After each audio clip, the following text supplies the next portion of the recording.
O Senhor esteja convosco. Ele está no meio de nós. Proclamação do Evangelho de Jesus Cristo segundo Mateus. Glória a vós, Senhor.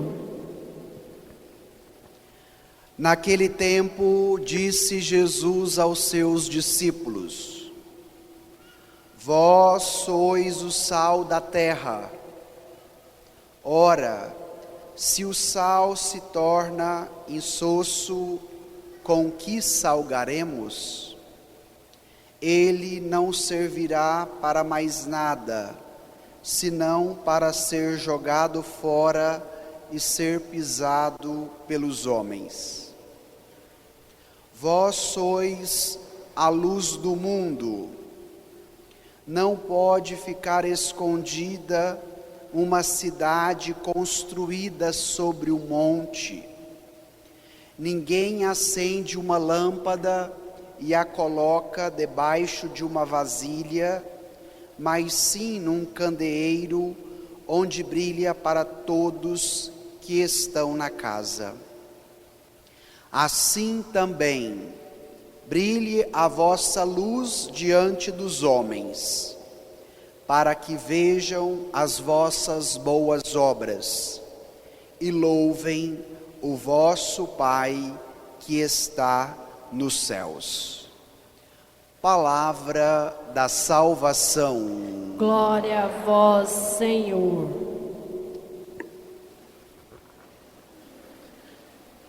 Peçamos neste momento a luz do Espírito Santo a nos iluminar, para que, resplandecidos por esta luz, possamos iluminar onde quer que passemos. Amém. Irmãos e irmãs, celebramos hoje a liturgia do 5º domingo do tempo comum. E o Evangelho de hoje é uma continuidade do Evangelho do domingo passado. Quem participou da missa ouvia a proclamação das bem-aventuranças. E Jesus continua este grande sermão que está no capítulo 5 de Mateus, que é chamado o Sermão da Montanha. E agora Jesus utilizará dois exemplos, dois ditos antigos da tradição: o ser sal e o ser luz. E por que o Evangelho de hoje está após as bem-aventuranças? Porque só pode ser sal da terra e luz do mundo aquele que se torna bem-aventurado, aquele que acolhe as bem-aventuranças na sua vida e permite com que elas sejam o carro-chefe, sejam aquelas que norteiam a sua vida e a sua conduta. E será dentro desta perspectiva que agora nós vamos meditar o Evangelho, uma palavra viva, forte e eficaz, que tem muito a nos ensinar neste domingo. Então voltemos ao texto, tomemos aí o versículo 13, o primeiro do texto de hoje. Vamos ler juntos? Naquele tempo, disse Jesus a seus discípulos: Vós sois o sal da terra. Ora, se o sal se tornar insonso, com que salgaremos? Ele não servirá para mais nada, senão para ser jogado fora e pisado pelos homens. Paremos aqui. Devemos partir de qual princípio para compreendermos a palavra? Para que serve o sal? As donas de casa, as mulheres e também muitos homens que têm habilidade na cozinha, vão agora me ajudar neste exercício. Porque, em primeiro lugar, a finalidade do sal é dar sabor ao alimento.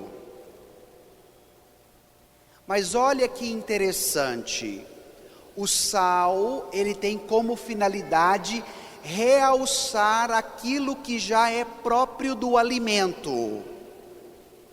Por isso tem que ser colocado na dose certa. Se tem pouco sal, a comida fica comida de hospital, como a gente diz, sem graça. Se coloca muito sal, arde lá no final da língua, a gente tem que tomar 5 litros d'água depois da refeição. Então o sal evidencia o gosto daquele alimento e dá o que, minha gente? Sabor, dá gosto. Esta é a primeira finalidade do sal. Depois nós poderíamos ver uma outra característica do sal. Ele é capaz de conservar o alimento. Antigamente nós não tínhamos energia elétrica disponível para todos. Então, quando chegava a época de matar a vaca, como é que se conservava a carne? Passando o que nela? Sal.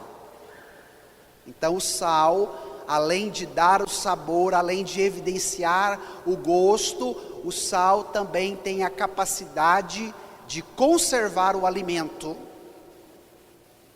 E por fim, nós poderíamos citar uma terceira característica do sal. Ele é capaz de fazer uma asepsia. Ele é capaz de fazer uma limpeza.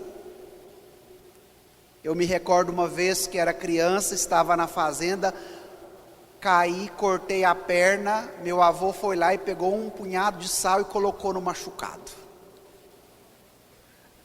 Ardeu na hora e ele disse, é para limpar e para não infeccionar aonde você machucou.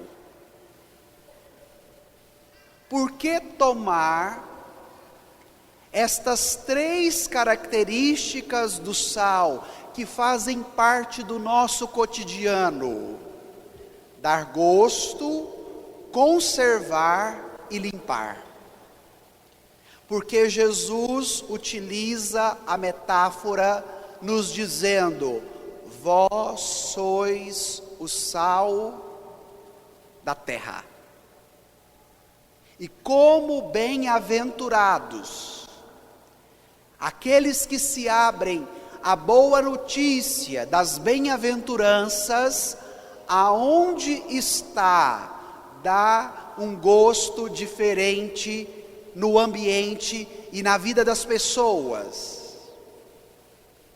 E agora devemos nos perguntar, como eu tenho sido como cristão, como eu tenho vivido as bem-aventuranças de Jesus? Eu tenho tido gosto de viver, eu tenho despertado um novo sabor nos ambientes onde eu vivo, com as pessoas com quem eu estou no cotidiano, ou de repente eu me tornei uma comidinha sem graça, sonsa, sem sabor, que já não faz mais a diferença. A palavra de Deus hoje quer nos provocar a uma reflexão para a vida, iluminados pela força do Evangelho. Porque se o sal perde o seu sabor, consequentemente ele perde a sua finalidade, e aquele que não cumpre a sua finalidade como sal, não serve para outra coisa a não ser para ser pisado, jogado fora. De repente as pessoas chegam dizendo: ah, padre, o fulano está pisando demais em mim. E aí eu pego esse texto do Evangelho e às vezes confronto a pessoa. Será que hoje esta realidade que você está vivendo não é porque você fez um caminho no qual você perdeu o sabor? O gosto pela vida? Portanto, hoje cada qual deve também se questionar pela força da palavra. Consequentemente, a segunda característica, além de dar o sabor, o sal prolonga, conserva, para que nós entendamos que a realidade da graça que nos alcança pelas bem-aventuranças, estas graças, elas não são momentâneas, passageiras, por algum instante, ou apenas numa euforia religiosa. Mas a graça de ser bem-aventurado, ela é constante, ela prevalece, ela tem continuidade. Como o sal é capaz de conservar o alimento? E por que é importante nós fazermos esta reflexão?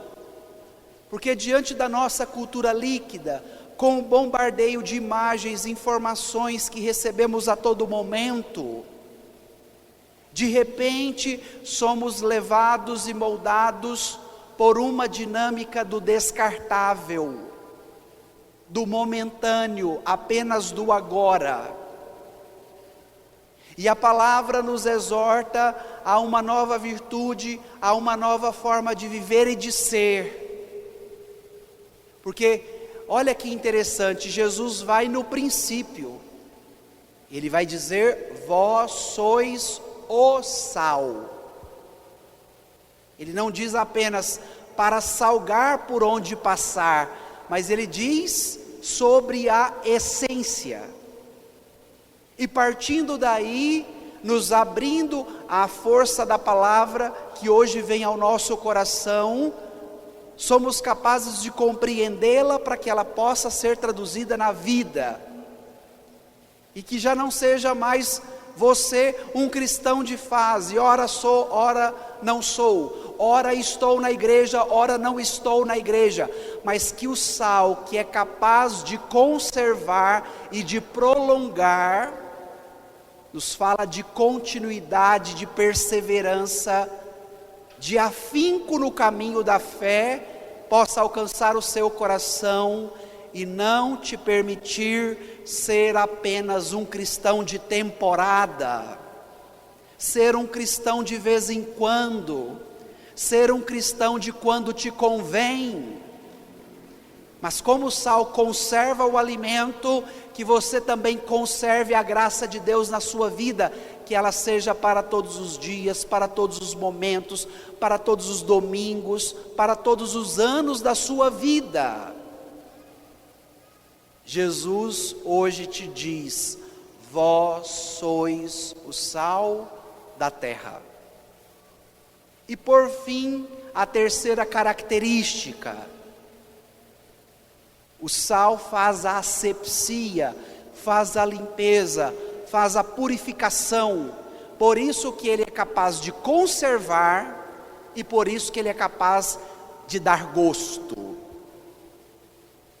Portanto, se pergunte: o que hoje na minha vida precisa ser purificado para que eu exale o bom gosto da vida da fé, da vida cristã, da graça de Jesus na minha vida? O que hoje precisa ser purificado para que eu tenha esta constância, esta perseverança e para que eu possa prolongar, inclusive no caminho que Deus tem para mim? Olha que interessante a pedagogia da palavra. Olha como a metáfora, o exemplo que Jesus traz é tão atual para a nossa vida. E para o contexto que estamos vivendo, o povo do Antigo Testamento, se vocês tomarem lá o livro de Números, capítulo 18, eles vão dizer que quando eles faziam uma aliança com o Senhor, esta aliança era com sal. E por que o sal participava da aliança? Porque o sal era duradouro, porque o sal prolongava este sabor da experiência com Deus. Por isso a aliança do povo do Antigo Testamento era também uma aliança com o sal, porque ela manifestava esta realidade inalterável da graça de Deus, que é capaz de alcançar a vida, em primeiro lugar, da pessoa e, consequentemente, a vida daqueles que estão à sua volta. Agora, confrontando com o Evangelho, como hoje você se considera? Como está esse tempero interior? No meio onde você está inserido, como é que você também se prolonga através desta experiência que a palavra te provoca neste domingo de hoje? Então, devemos pensar nisso. Agora Jesus avança e vai trazer um outro exemplo. Gostaria de tomar com vocês os versículos 14 e 15. Vamos lá? Do Evangelho de hoje. Voltemos ao texto. Vamos juntos? Vós sois a luz do mundo. Não pode ficar escondida uma cidade construída sobre o monte. Ninguém acende uma lâmpada e a coloca debaixo de uma vasilha, mas sim num candeeiro onde brilha para todos que estão na casa. Vamos pegar outro exemplo do nosso cotidiano. Na época em que as nossas casas eram iluminadas pela lamparina. Tem alguém aqui que é dessa época? Olha só, muitos, né? Quando a gente acendia a lamparina, inclusive para não ficar com a ponta do nariz preta, cheia da penugem da lamparina, onde que a gente colocava a lamparina dentro de casa, minha gente? Lá em cima, na forquilha, né? Antigamente, às vezes, dentro da casa, a parede não ia até o telhado. Então, tinha um vão entre lá a comunheira da casa e o final da parede. Então, se colocava lá a lamparina, na parte mais alta, porque se a luz tem a finalidade de iluminar, mas se ela não estiver no lugar certo, ela também não cumpre a sua missão. Eu até posso ter a luz que me ilumina na escuridão, mas se ela estiver aqui embaixo, o seu raio de iluminação será muito pequeno. Logo, ela não cumprirá a sua finalidade. Mas se eu coloco em cima, aí as coisas já melhoram. Por isso que na nossa casa hoje, aqui na igreja também, as lâmpadas ficam onde? Em cima, para irradiar a luz. E por que Jesus vai tomar agora este exemplo? Em primeiro lugar, porque era um dito da tradição. Isso já era familiar aos ouvintes de Jesus. E na perspectiva bíblica, a luz sempre está aplicada a Deus e à vida daquele que crê. Por isso Jesus no Evangelho de João diz: eu sou a luz do mundo, quem crê em mim, mesmo que ande nas trevas, terá a luz da vida. A luz que evidencia quem é Deus. E o Evangelho de hoje nos diz: vós sois a luz do mundo. Então a luz não é só de Deus, a luz alcança a vida da pessoa para que ela também se torne luz. Mas olha que interessante, minha gente, nós temos uma interpelação pessoal. E qual é essa interpelação? Vós sois a luz do mundo, vós sois o sal da terra. Esta interpelação convida a mim e a você a uma nova experiência com a luz de Deus, que nos é revelada em Jesus. Por isso ele se apresenta como luz, para que sejamos luz no mundo. Luz do mundo. A perspectiva evangélica, minha gente, é para fazer a diferença no mundo, não é para nós ficarmos separados, nos autorreferenciando, achando que nós somos melhores do que os outros e condenando os demais que ainda não estão na luz. Pelo contrário, a missão de ser luz é uma missão apostólica, é de irradiar, é de iluminar, é de ir ao encontro dos outros. E é necessário, em tempo de tantos polarismos como esse que nós temos vivido, de grupos autorreferenciais, de doutrinas e ideologias que convencem as pessoas que elas são melhores do que as demais, porque as demais não estão fazendo o que ela faz, e quase se colocam diante de um pedestal, dentro de uma redoma de vidro, condenando e mandando todo mundo para o inferno. Esta não é a finalidade da vida cristã.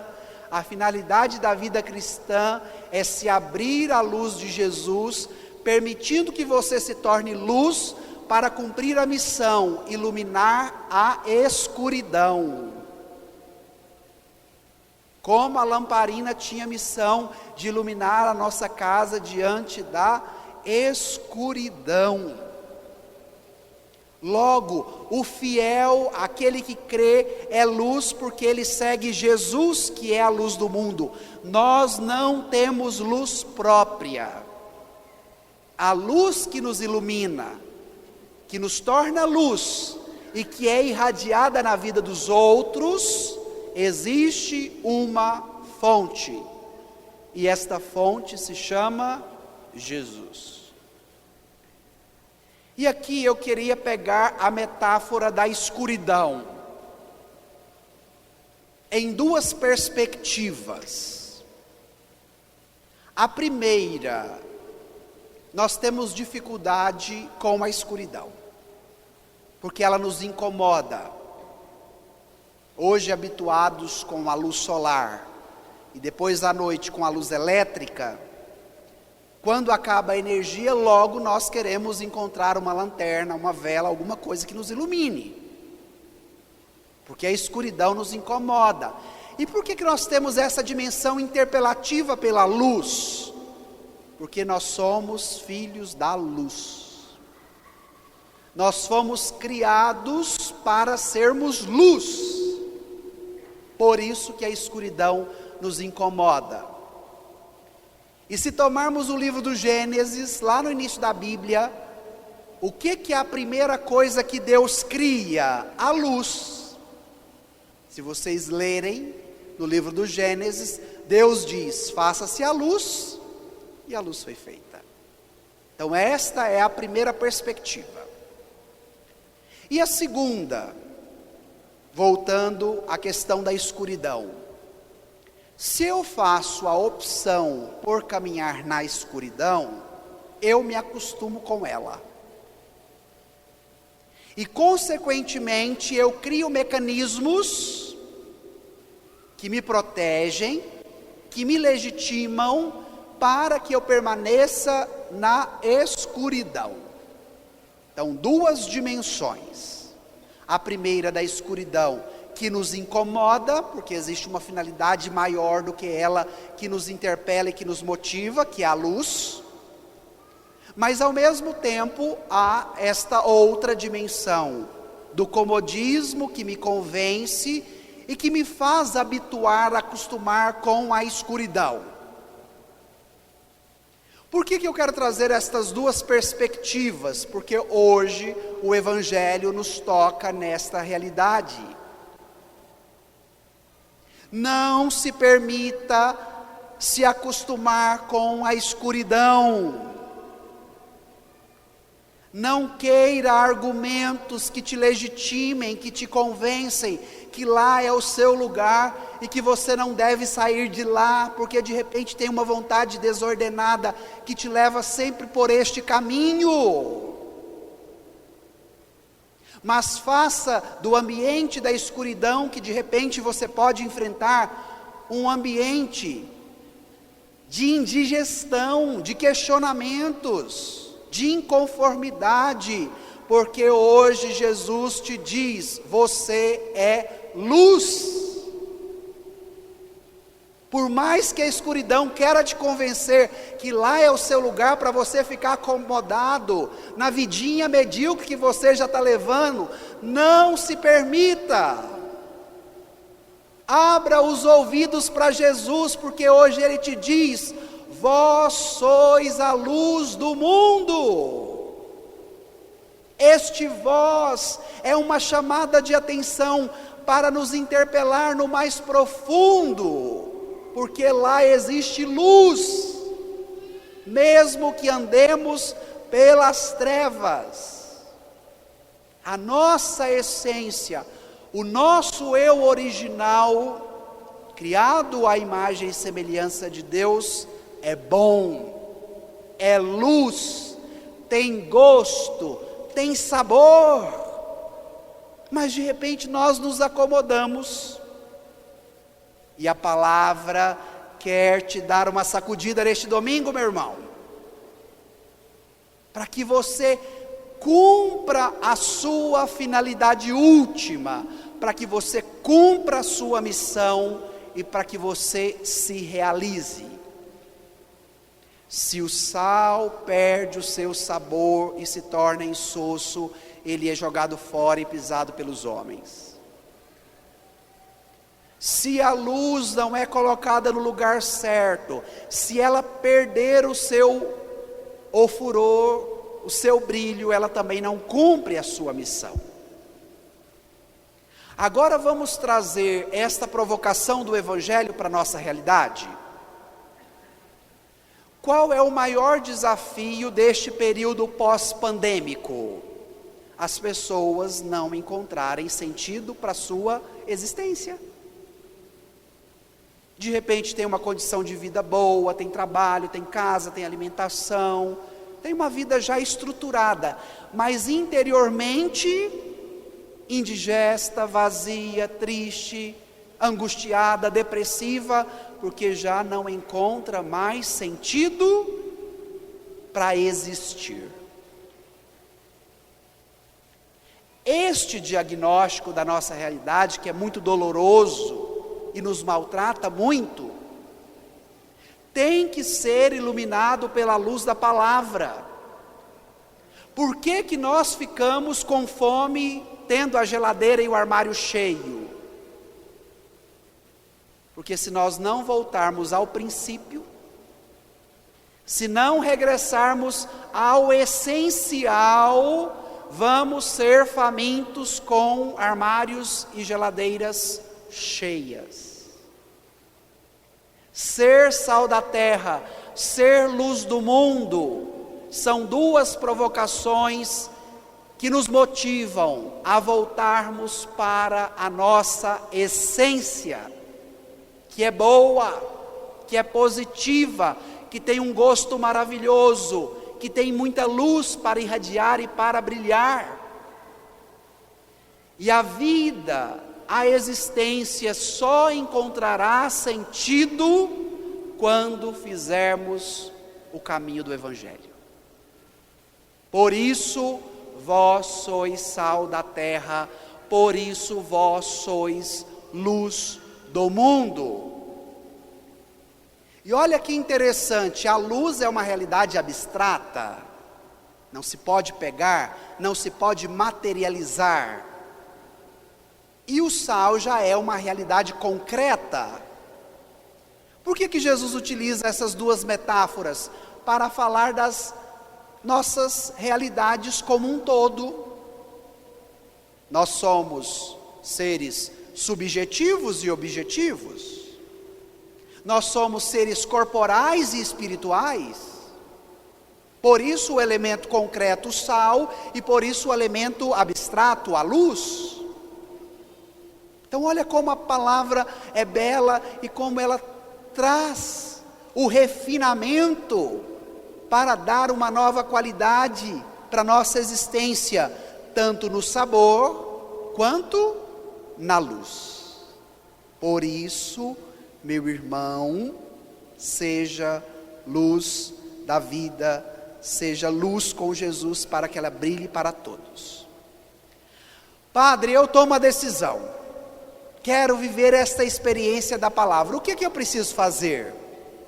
É uma boa pergunta, não é? Agora olha quem vai te responder, a própria palavra. Volte na primeira leitura. E eu gostaria que você prestasse bastante atenção no que você vai ler agora. Pegue aí, versículos 9 e 10. Vamos ler juntos? Com bastante atenção? Então invocarás o Senhor e Ele te atenderá. Pedirás socorro e Ele dirá: eis-me aqui. Se destruíres teus instrumentos de opressão e deixares os hábitos autoritários e a linguagem maldosa, se acolheres de coração aberto o indigente e prestares todo o socorro ao necessitado, nascerá nas trevas a tua luz, e tua vida obscura será como meio-dia. Vamos repetir essa última frase? Nascerá nas trevas a tua luz e a tua vida obscura será como meio-dia. Amém, igreja? Amém. Precisa falar mais alguma coisa? Não, está tudo aqui. Agora tem que viver. Como ser luz da vida? Em primeiro lugar, destruir todos os instrumentos de opressão. Olha a realidade do nosso país, olha o contexto político, olha a dimensão da violência contra as mulheres, contra os idosos, contra as crianças. Então, para ser luz é destruir tudo que me oprime. Para ser luz, é preciso destruir tudo o que eu uso para oprimir o outro. Para ser luz, é preciso pedir socorro a Deus, me ajude, Senhor. Eu não quero ser essa comidinha mais sonsa e sem graça, não. Eu quero ser saboroso, saborosa. Me ajude, Senhor, em meio à escuridão da vida, das dificuldades, dos problemas que enfrento, com a tua luz, para que eu também seja luz, Jesus. Me auxilie a deixar todos os hábitos autoritários, que de repente eu me escondo atrás deles, de repente eles me trazem segurança, me autoafirmo diante do outro, mas não é capaz de resolver o meu problema. Então, Jesus, hoje eu quero destruir os meus instrumentos de opressão, mas eu também quero deixar os meus hábitos autoritários, e eu quero a autoridade da tua palavra, eu quero ser sal, e eu quero ser luz. Eu quero, Jesus, um coração que seja caridoso, que se sensibilize com a dor do outro. Por isso, acolher de coração aberto o indigente e prestar socorro a quem está precisando. O que cura a violência do nosso coração é o amor, é a caridade. O que nos liberta da opressão, que não só nos maltrata, mas que também nos leva a maltratar os que estão à nossa volta, é a capacidade de expansão e dilatação desse amor, dessa caridade, dessa misericórdia que nos alcança. Por isso nascerá nas trevas da tua vida uma luz. Por isso, na tua vida obscura, resplandecerá uma luz e se tornará como a luz do meio-dia. Vamos encerrar lá com o Evangelho? Volte lá no versículo 16. Vamos juntos? Assim também brilhe a vossa luz diante dos homens, para que vejam as vossas boas obras e louvem o vosso Pai que está nos céus. Eu sou encantado pela pedagogia de Jesus. Porque se Ele quer nos provocar ao essencial, por isso ser sal da terra e luz do mundo, a finalidade de todo este movimento não pode ser uma finalidade egóica, egocêntrica, na qual eu sou promovido, eu sou visto, eu sou elogiado, eu recebo muitos likes, eu recebo muitos comentários, mas a finalidade de voltar à sua essência, que é luz, é para quê? Para que as vossas boas obras, reluzentes diante dos homens, sejam para louvar o vosso Pai que está nos céus. Aqui também a coisa pega, minha gente. Porque de repente eu até quero ser luz, padre, mas eu quero ser luz para receber os elogios, os likes e os comentários bons, porque os ruins eu deleto, o que eu não quero ouvir eu excluo. Esse é o movimento que hoje a gente está vivendo. E voltar à sua essência de ser sal e de ser luz tem uma finalidade alta, tem uma finalidade nobre, que é louvar o vosso Pai dos céus. E quando a gente começa a fazer esse exercício, nós passamos do orgulho egoísta, centrado na nossa imagem e na nossa pessoa, para uma prática equilibrada das boas obras. Vou repetir. Quando nós vivemos esse movimento do Evangelho, nós saímos de um orgulho egocêntrico, vaidoso, do nosso ego, da nossa imagem, da nossa pessoa, para uma prática equilibrada das boas obras. Então, irmão e irmã, faça esse itinerário.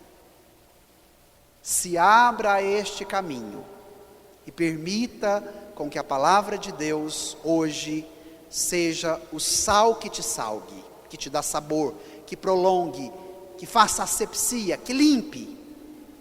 E que esta palavra seja a luz que te ilumina, voltando à sua essência que é a luz, resplandeça para as boas obras, cuja finalidade é louvar o vosso Pai que está nos céus.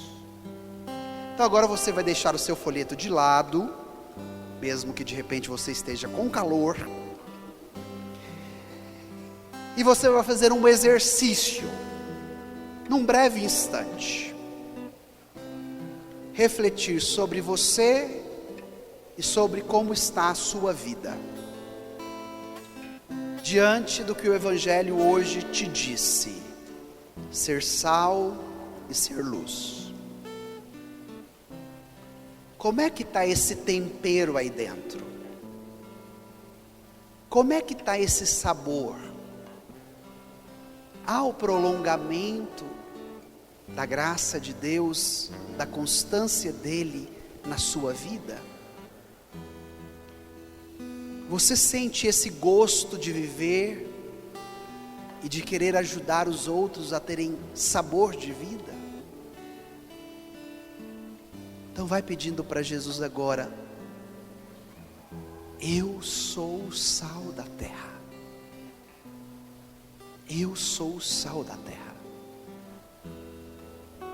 Porque todo aquele que pedir com fé alcançará.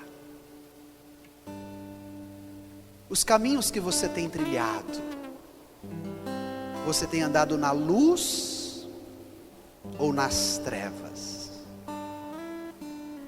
Ouça Jesus te dizer: vós sois luz.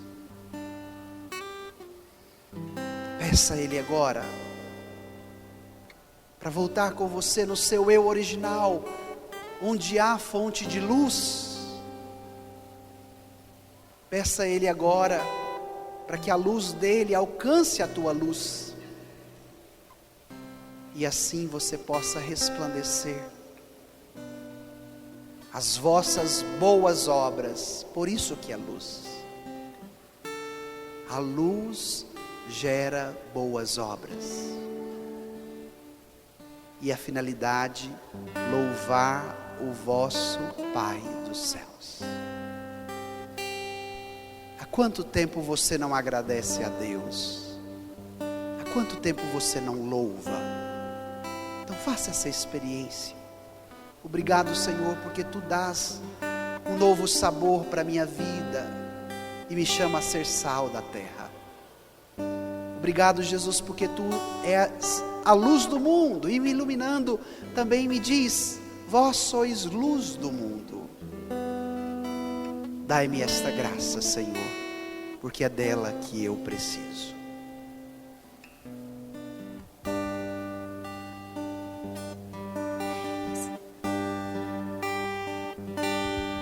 Recebereis o Espírito Santo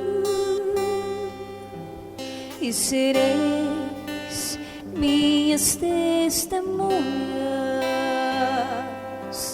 para levar entre as nações a minha boa nova, o Evangelho com alegria anunciar, para levar entre as nações uma nova esperança, o Evangelho com alegria anunciar. Sereis sal e luz da terra, sal e luz do mundo, testemunhas do amor, levareis a paz aos corações. Sal e luz da terra, sal e luz do mundo, testemunhas do amor, levareis a paz aos corações. Sereis sal e luz da terra, sal e luz do mundo, testemunhas do amor, levareis a paz aos corações. Sal e luz da terra, sal e luz do mundo, testemunhas do amor, levareis a paz aos corações.